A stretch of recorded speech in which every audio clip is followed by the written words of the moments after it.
Speaking of billions and trillions, that's how much Tesla wants to pay its CEO. I'm talking about Elon Musk. Tesla shareholders are preparing to vote on his pay package. Guess how much it's worth? $56 billion. It would be the biggest payday in US history. Now, there's a lot of background here. Elon Musk does not draw a salary from Tesla. He owns 20% of the company. He also works as the CEO, but he doesn't take a salary or bonus. Instead, in 2018, he proposed a different idea.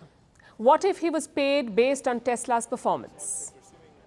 The shareholders set 12 different targets, like X amount of sales and Y amount of profits and revenue. Each time one target was hit, Musk would get more Tesla stock. How much? Around 1% of it, which works out to $56 billion over several years. $56 billion. But in 2018, some shareholders opposed it in court. They raised a couple of important points. A, they did not know how easy these targets were. Maybe Tesla expected to hit them anyway, in which case paying Musk made no sense. And B, why does Musk need extra incentive? He owns 20% of the company, so if Tesla does well, he automatically profits. And the judge agreed. A court in Delaware invalidated the pay deal. It said the shareholders had not been properly consulted. Perhaps they were starstruck by Elon Musk. But now that deal is back on the table. Tesla shareholders will meet in the month of June. They will vote again on Musk's pay package. They will also vote on shifting Tesla's headquarters. Right now, the company is incorporated in the state of Delaware. A Delaware judge had blocked Musk's pay, and that has infuriated him. So he now wants to shift Tesla to Texas. It's a Republican-ruled state, one that is more friendly to Elon Musk. But let's look at the larger picture here. Is Elon Musk worth $56 billion to Tesla? Is any CEO worth what they're paid? Let's look at the company's performance. Tesla shares were trading at almost $250 in the month of January, and now it's around $155. So Tesla stock is 37% down this year, also 15% down compared to last April.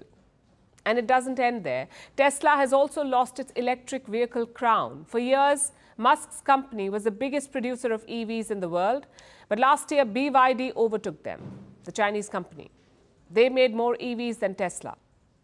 Now, you could blame this on multiple factors like rising inflation, rising lending rates, and a general economic lull. But experts also blame Elon Musk for this. He made himself synonymous with Tesla. So when he does something problematic, Tesla's brand also suffers. Whether it's his random Twitter rants, or flirting with anti-Semitism, or siding with hardline politicians in the US. So to recap, Tesla shares are down. Their sales have fallen for the first time ever. They have recalled some 360,000 cars, and they're being sued for their unsafe self-driving cars. But Elon Musk wants $56 billion in pay, and that too in the middle of job cuts. Tesla is laying off 10% of its global workforce. That's almost 11,000 jobs. In fact, 14,000 jobs. And yet the company wants to pay billions to Musk. How does any of this make sense? Well, that's the point. It doesn't. Most CEO compensations are mind-boggling. Let's look at the US first. CEOs at top companies earn around $15 million. That's the annual average, $15 million. And what about the people who work for them? They can make $15 million by working for 185 years. Imagine the gap. It's equally bad here in India. Since the pandemic, CEO compensation has increased by 40%. The average is now around 14 crore rupees, which is around $1.6 million. But the salary of junior workers has not increased as quickly. It rose by around 20%, which is half of the CEOs. What workers earn in a year, CEOs earn in 4 hours. And it's not getting better. In 1965, CEOs made 20 times what their workers did, and now they make 350 times what their workers do. So the gap is only widening. The question is why? Many CEOs are now paid in stock options and bonuses, so when the market booms, their compensation rises. Some also say it's market forces. If companies are willing to pay millions, it's because CEOs are worth it. How strange, though. When the same companies crash, the CEOs lose nothing. They walk away with millions in severance pay. It's only the average worker who loses her job.